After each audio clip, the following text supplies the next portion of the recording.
and I didn't know much about jaundice when I had my daughter, but then she was diagnosed with jaundice 3 days after delivery.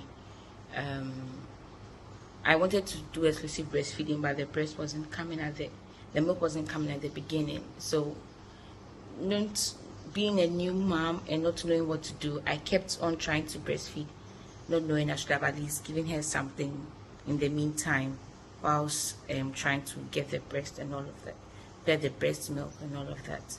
So it made her hungry, and she started running temperature. That was 2 days after delivery. So we took her back to the hospital, and looking at the way her temperature had risen to 38 points, I think 5, she was going to be admitted.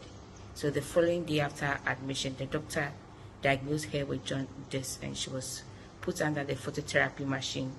It was quite a difficult experience for me because I was a new mom. I didn't even know how to bath a baby, and I had to do all this myself because grandma cannot be with me at that moment and all of that. So it was quite challenging, and baby had to be in the phototherapy machine, under the UV light. She had to wear the mask on her face, on her eyes, and all of that. It was quite it wasn't so much of a pleasant experience, but over time, because I thought it was going to have a very severe effect on my child. But after 2 days, she was off the light, but we're still at the hospital because we're being treated for the other ailments that had come up as a result of the hunger. So after 5 days, we were discharged, but she was under the phototherapy light for like 2 days. She didn't like it too because it was a bit warm for her, but over time we did it and we got the results. And after I've seen that jaundice is not really, I had heard that it makes children's eyes yellow, and then you have to put the child in the sun and all of that because of the UV, the light the sun gives. But I realized that putting the child in the sun has more dire effects, because even you as an adult being under the sun gives you sunburn. So putting the newborn under the sun, it's quite difficult. So I mean, in general, after going through this experience, I realized that yes, jaundice is not like a death sentence, and every child can be treated so far as it is seen early.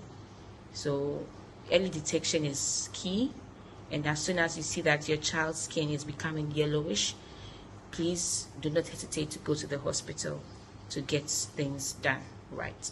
Thank you. My name is Loretta Kisi, mother of Killian Abrokwa. About neonatal jaundice.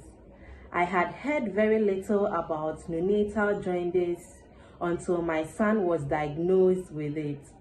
Initially, it was very disturbing for me to hear, talking of the yellowish skin and the yellowish eyes. That really got my mind racing. And then again, some article I read on the internet about the effects of neonatal jaundice suggested that if it's not treated immediately, it could harm the baby's brain, and that alone really got me scared, very, very, very scared. But then a neighbor doctor of Trust Mother and Child Hospital at Osu, Dr. Boahene, assured me that it is treated by a phototherapy, and that I shouldn't worry about it, and that alone got me comforting. I would say it wasn't easy for my son and I. He was 4 days old, because he wasn't okay, he was crying, he wasn't comfortable. But then after 3 days, he was very much okay, and we were discharged from the hospital. Neonatal jaundice is treatable. I would ensure all mothers or parents to listen to the doctor's advice to avoid your newborn baby or putting your newborn baby in danger. Neonatal jaundice is treatable. Thank you. Hello, my name is Selassie, mother of 2 energetic boys, both of whom had neonatal jaundice within the newborn period. being a medic, I knew enough about neonatal jaundice as I had managed countless number of newborns with jaundice. But honestly, theory and practicals are two different things, and each experience with my sons were unique in itself. For the first one, we noticed his jaundice on the second day of life.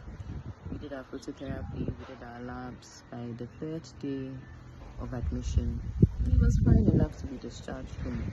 Our bilirubin levels were within normal. So everybody was happy, no wahala.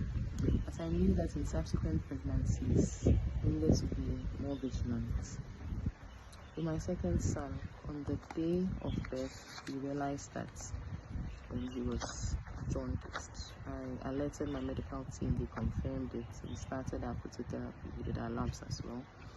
Then he did not have G6 PD.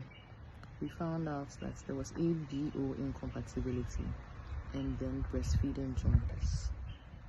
He had 7 days of phototherapy, by which time his jaundice levels were now normal, so we were discharged home. But his eyes were still yellow up until about 3 weeks of life. These experiences were both traumatic to me, and I cried. My medical team can bear me witness. I'll blame it on the maternal hormones and the fact that my mind was racing, thinking about all the things that could go wrong and the complications associated with neonatal jaundice. I had an excellent team managing us. The pediatricians were on point. The nurses were superb. They all tried to allay my fears, tried to encourage me to just get the treatment ongoing in both cases. Now, when you see my sons, nothing will show that they even had neonatal jaundice during the newborn period. This experience has made me a more empathetic doctor. Now, when I see clients with babies with neonatal jaundice, I can relate better. I'm sometimes able to share my experiences with them to encourage them that all is not lost. Once we're able to pick up the jaundice on time and the necessary interventions made, the outcomes are excellent and the babies do well. The important thing is early identification and the necessary interventions.